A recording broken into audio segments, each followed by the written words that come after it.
Based on the research a while back concerning the murder of Thomas E Pearson in 1934, there were a few yellow flags raised that I either dismissed or simply did not have enough time to look into. Going back now, I was able to look over the information I thought was odd and discovered an additional detail regarding the murder that I had overlooked. There are several circumstances regarding Buck's murder that are a bit strange but not outside the realm of possibility. June 28, 1934. To sum it up in a nutshell, Thomas E. Buck Pearson was a postal employee, a rural mail carrier to be exact. He was well known in the general area, and oral history states he was one of 2 people in the whole town to have a job. Various sources have stated Thomas was a gentle, giving person who often helped out those in need. You could use the 1910 census as an example, which has been previously discussed. The Pearsons had a young girl in their home because her mother had run off and her father was unable to take care of her. In 1934, times were especially difficult as the United States was going through the Great Depression. Based upon my reading and research, all of which can be accessed in the files section, or at least I hope, of this group, the 3 people who acted in the murder were Elmo/Elmore Smith, Paul Favors, and Lydia Crow. In Elvin Pearson's story regarding the murder, he wrote, quote, "The Smith boy who did the actual shooting turned state's evidence to save himself from the electric chair. He told the jury exactly how the robbery that led to murder was planned and executed. All 3 were sentenced to life terms in prison. The 2 men served several years of their sentence and were paroled. Both died shortly after being released. The woman made parole and returned to her husband and family." End quote. Elvin also stated, quote, "I had gone to school with the 2 young boys charged for murder until they suddenly dropped out of classes and began working odd jobs around the community. About this time, the young woman, also charged in the murder, had left her husband and began living with the Favors boy. Her husband had just bought a brand new 1934 Ford V8 sedan. When she left home, she took the car with her. When she refused to come back home, her husband stopped making the monthly payments. The finance company was threatening to repossess the car and she needed money to keep from losing it. It should be mentioned that part of Elvin's story was fiction, however, I'm not sure why any of the above parts would be. The information stated there has generally become common knowledge in the family. When checking if people actually did have car payments in the 1930s, surprisingly 2/3 of cars were purchased using credit, which I did not know. Despite the Smith boy being the one that cooperated with police, and then in a sense squealed on his partners in the crime, he's the one that seems to get my attention the most. The Smith boy was the one that actually pulled the trigger, despite the fact that he was apparently untied to Paul Favors other than just being a friend. It was Paul Favors who would seemingly have the most interest, given it was involved getting money for the woman that he was living with.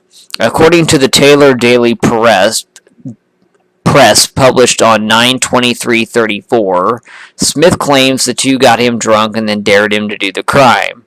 Regardless, Smith pulled the trigger and then cooperated with police. While the motive is clear for both Favors and Crow, the motive for Smith seems a bit senseless. Why him? So that raises the question, who exactly was the Smith boy? Surprisingly, there were a variety of Elmo and Elmore Smiths from the general area that were born around that same time. While doing some digging, there were 2 that stuck out among the rest. Elvin references Smith as Elmo Smith, as does newspaper articles published during this time, though court documents state his name is Elmore, so it's likely Elmo was just short for Elmore. The first one to catch my attention was Elmore Roy Smith, born on October 13, 1907. We will call him Elmore number 1. He was born, oddly enough, in Missouri, to Elda Smith and Lula Harris. It appears in 1835 and 1840 both he was living in Mississippi, which obviously would not make him a likely suspect. He appears to be educated. The odd thing about the man is he was a rural mail carrier in Mississippi, and he also had the nickname of Buck. He would pass away in December of 1964. This is actually the reason why I came back to the topic, as it seems such a strange coincidence that there was somebody that shared the same name as the shooter who had the same occupation and nickname as Thomas Buck Pearson. Despite the coincidence, he doesn't appear to be our guy. He would have been 7 years older than Elvin and living in Mississippi, which would not support the fact that they would go to school together, most likely. Aside from being educated, he was also married and had a family, all of the things you would not expect from the Smith boy that pulled the trigger. While there were other Elmore Smiths who were born during the same time, including two born on the same day of February 24th, 1911, only one of those men appeared to be the shooter. So now we turn our attention to the actual Smith boy that appears to be the shooter. We will call him Elmore/Elmo Smith number 2.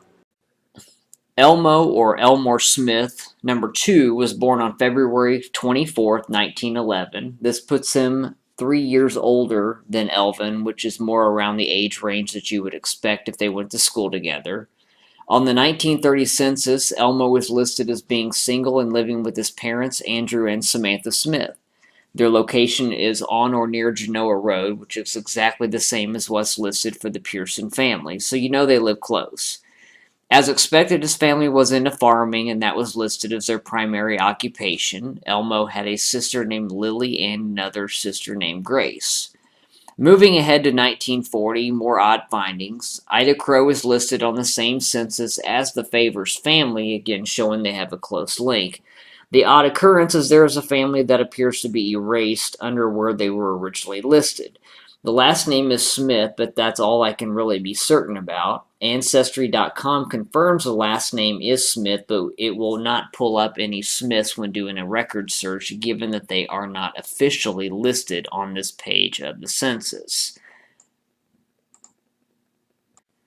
By 1940, it appears Smith was single and a free man, which does not support Elvin's story. However, it's possible the information that he was given might have been on the wrong Elmore Smith, given there were quite a few that died earlier in their lives, and again, there was also another one born on the same exact day.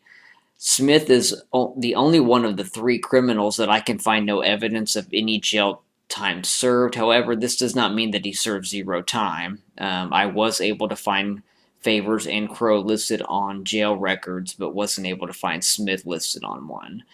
Going back to the original question, why this guy? Well, as it turns out, he wasn't really random. Again, he lived close. He also had a connection to the family. He was again born in 1911 to Andrew Smith and Samantha Nall. Samantha had a sister named Jane, and Jane was the wife of Francis Marion Pearson. Francis was the older brother of Thomas Buck Pearson.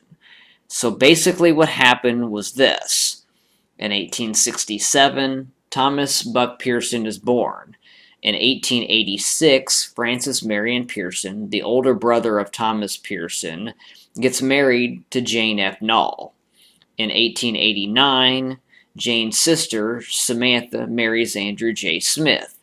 In 1900, Jane F. Nall passes away. This could potentially be the reason why the family, quote, forgot about the connection, if they indeed did, though I find it hard to believe that they did not know there was a connection at the time. Samantha Nall and Andrew Smith have a son, Elmo, born in 1911. He attends school with Elvin and Elbert, or otherwise known as Sharp Pearson, who were both born in 1914. On June 28, 1934, Elmo shoots the younger brother of Francis Pearson and is charged with murder. He cooperates with police and is given a lighter sentence. So to conclude this, it would make sense that Elmo or Elmore Smith might be familiar with the root of Thomas Pearson, and I would think that his mother, Samantha, would still even be in touch with at least part of the Pearson family, given that they lived close and she had nieces and nephews that were growing up that her sister had given birth to.